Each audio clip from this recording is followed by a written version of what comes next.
มองเลยสิกับเงินเท่าไรเราวันที่หนึ่งเงิน3 ล้านกับพันจิมหือนายบ้านนาแค่เกิดเหตุการณ์ที่บ่อคาดฟันขึ้นนะทุกคนนะรถเขาซีนะมีคนลักทุกคน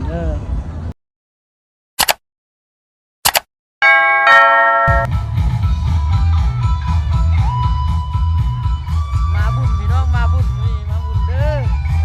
บุญอยู่บ้านนาแก่นี่บุญโชคเลยพี่น้องจ้าใหญ่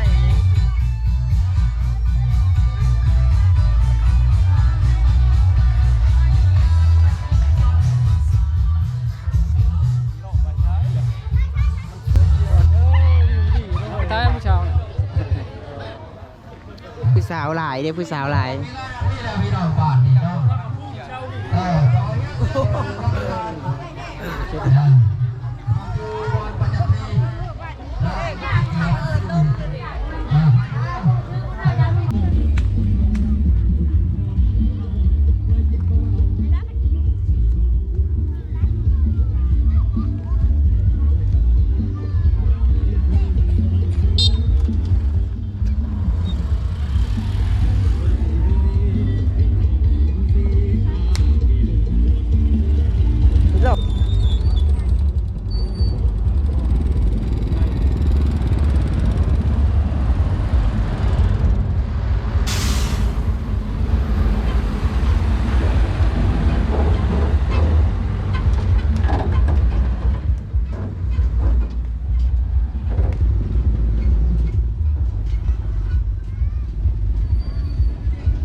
เขาได้หลุดหยิบได้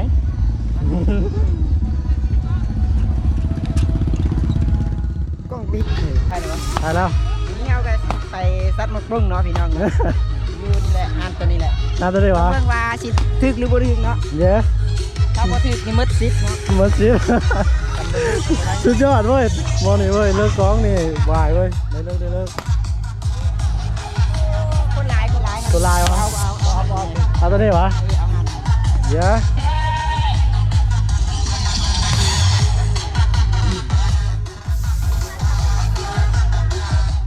นี่ทีมงานไปร่วมครับโอ้เสียงสูงเลย10,000 กีบกับ10,000 กีบ3 ลูก10,000 กีบพอเลยพอเลยวะแม่นบ้านนั่นบ่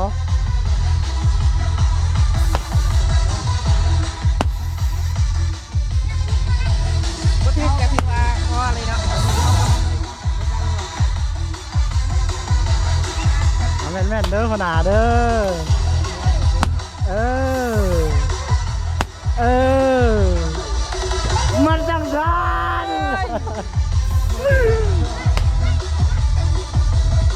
แม่นมากเอาผู้ใดตัวกันนี่แม่นไปบ่ได้จะแตกแบบนี้ตั้งแต่สบายดีทุกคนนะคลิปนี้เอาวันมาอยู่ที่บ้านนาแขนะทุกคนนะมาเบิ่งเขาส่งถือนะในวันเดินวันที่10 เดือน 12 ปี2025อยู่ที่บ้านนาแขเมืองสปอร์ตแฟนสวรรณเขตทุกคนนะมื้อนี้ก็สนับสนุนได้ว่าคือขนาดทุกคนนี่ทีมงานเฮา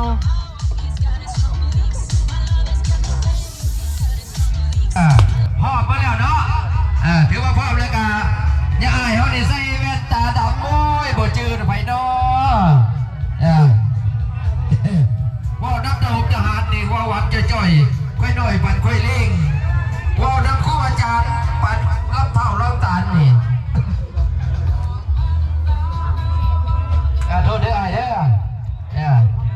ทีมนี้บ่ได้ลงนะทีมนี้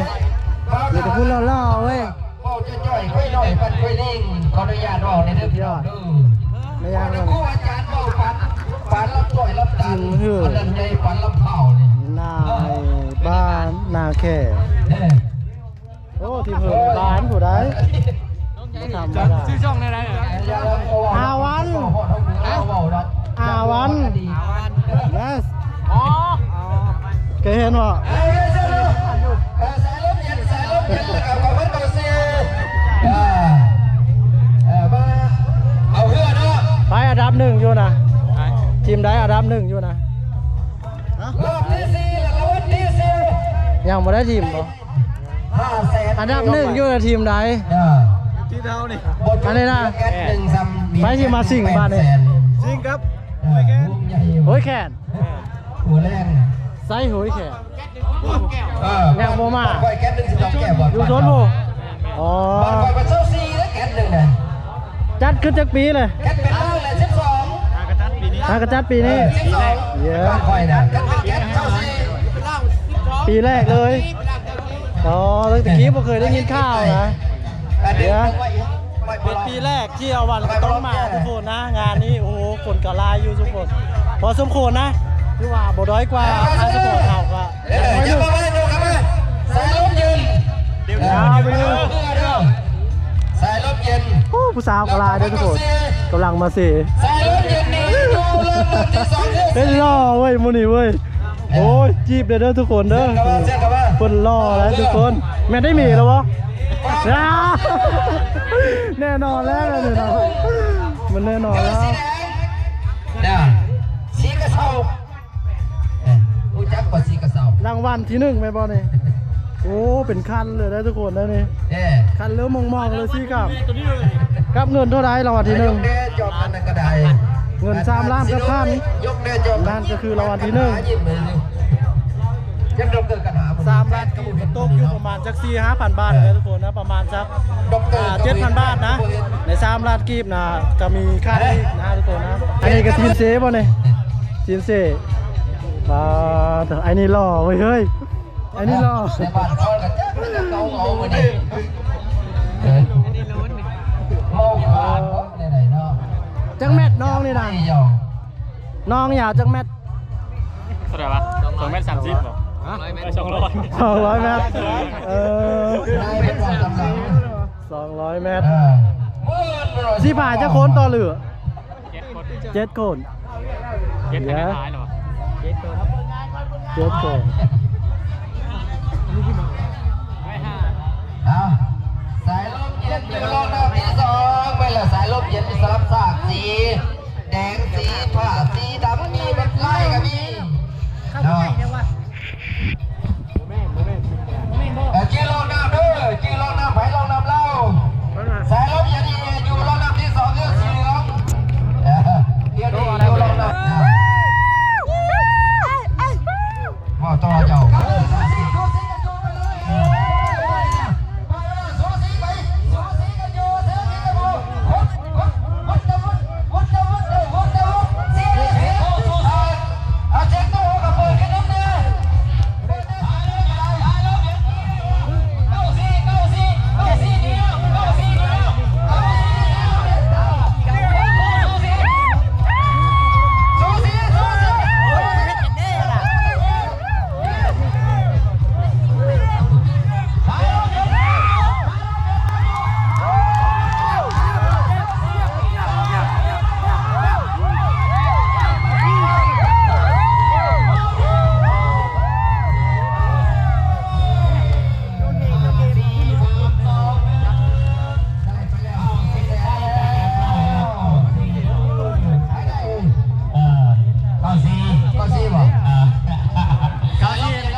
ยัดชูสีกันเถียงกันเนาะเป็นบริบาลคน เจ้าคุณแท้อะไรบ้าง ให้ข้าเอาละวันที่หนึ่งผู้ใดผู้ชนะได้รางวัลที่สองดีใจนะผู้แพ้ เอากระสามหรือตั้งวันกระสามเนาะ สามดวงรอง แล้วก็ ที่ จะ สอง ตั้งน้ำมาเอากระสาม โดยแค่หนึ่ง โยห่อเบิ่งแบ รอบ งที่หนึ่ง กระตุกน้ำหยาพะหยาก รรมการคิดไปในเงินอยู่บ่เกียร์โบ๊ทแคบใจเนาะเป็นสีใบเสียกับใบยักษ์กับมาตู้กับมาเดี๋ยวรอบสุดท้ายเดี๋ยวนี้เข้าไปเข้าไป ลูกไม่ได้เข้าเดี๋ยวเลยอ่ะ เข้าได้ปานนั้นนะไปเว้นถือเข้าปานนี้ได้ แล้วเราปะได้ปะเข้า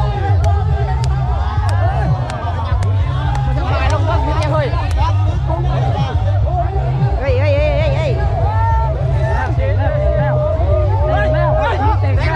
นี่เข้ามา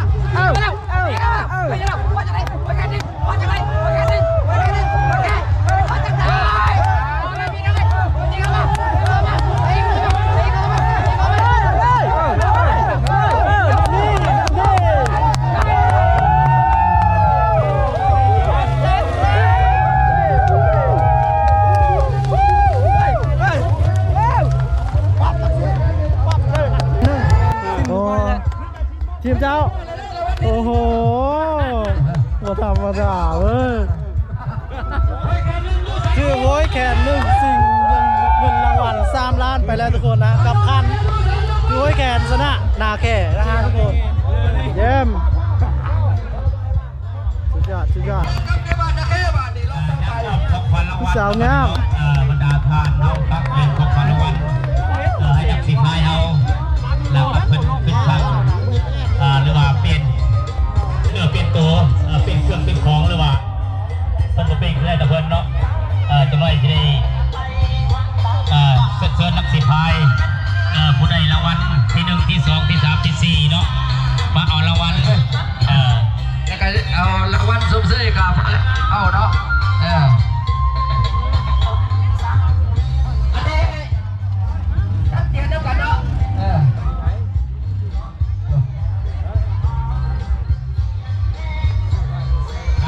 การแจ้งพันเขาไม่ได้กระติกขึ้นลงไปไม่ได้ความยกงามเนาะ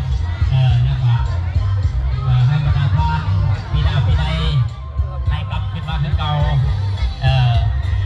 เพราะว่าปีหน้าทางเดินการปฏิจัดเขตเฮานี่กันนักให้เฮาปฏิจัดอยู่เนาะฟังเธอกับเพื่อนโน้ตมีชัยเพื่อนกับที่เกิดเป็นสีมาเนาะสมมติโดยที่ใหญ่มันกินเหล้ากินเบียร์แล้วเขาเจ้าอีกคือกันเนาะเพื่อแข่งไปแข่งได้เนาะแข่งวาสนายังแข่งบ่ได้ชุดแล้วแต่วาสนาของพรสักว่าชุดแล้วแต่วาสนา เกิดเหตุการณ์ที่บ่อคาดฟันขึ้นนะทุกคนนะรถเขาซีนะมีคนลักทุกคนตอนนี้กำลังสืบหาว่าเป็นผู้ใดเอานะทุกคนก็เสียดายในเราเนาะเจ้าของผู้รถเซนั่งอยู่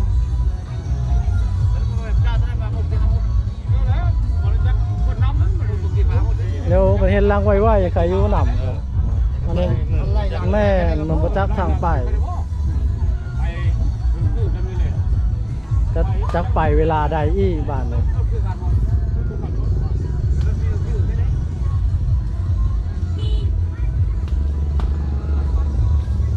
มีตัวน้ำมาถึงมัดลายก็ยุกก็ยุ้ยทุกคนเป็นตาย่านได้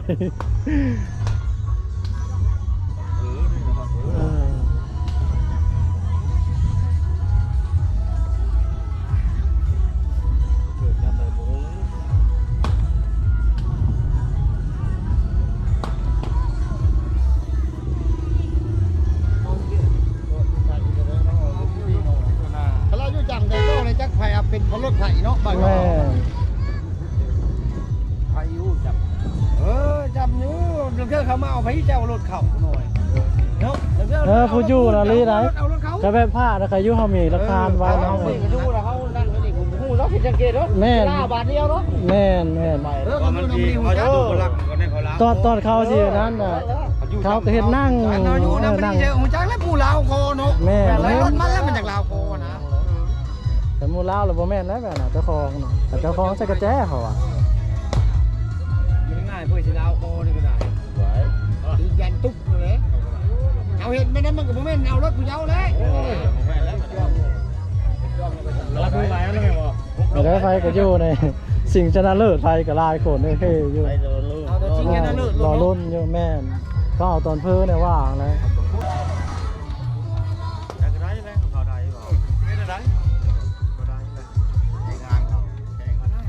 ไปเอาชุดมาเบาดิบ่มาเลยมาจากเล็กกว่านั้นถ้าบุกยกนี่นะแค่กลับคืนวะนั่งพ่อคือมันกลับคืนวะ มันบ่กลับเลย อย่าว่าไปจะโกง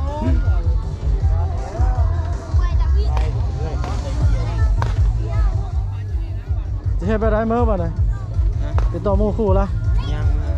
ย่างมื้อคือใกล้ๆนี่บ่ ไก่เอาเมือง ห้องมื้อติดต่อหมู่คู่เอา ดูขับรถแล้วดู ให้จอยเขามาหับมันยังเว้นอยู่ ดูขับรถไม่น้องนะคือรถ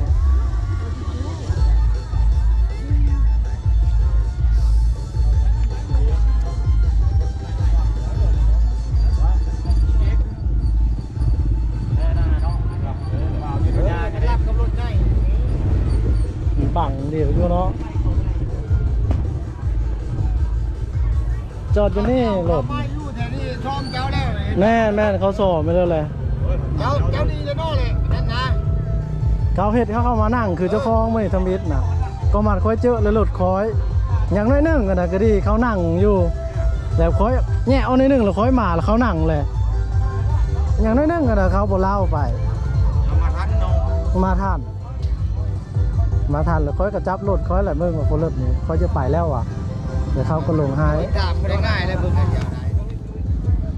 น้อยเดียวคอยไปนะขยับน้อยเดียวเขามานั่งโลด ผู้ใดเป็นผู้เจ้ารถนี่ดิแต่เคยจำผู้เจ้ารถนี่อยู่ไกลนะมันนี่นะ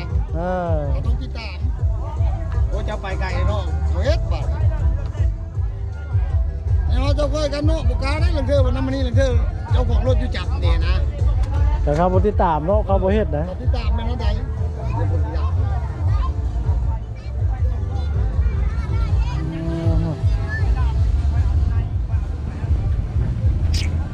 แต่เสียดายนะทุกคนนะรถไทยบ้านห้องเมืองนะทุกคนอยู่ทางเหนือนะเมืองอาสปอร์ตนี่นะมะหรือว่ามันอยู่ไสนะเดินทางไปกลับบ้านเฮาก็ได้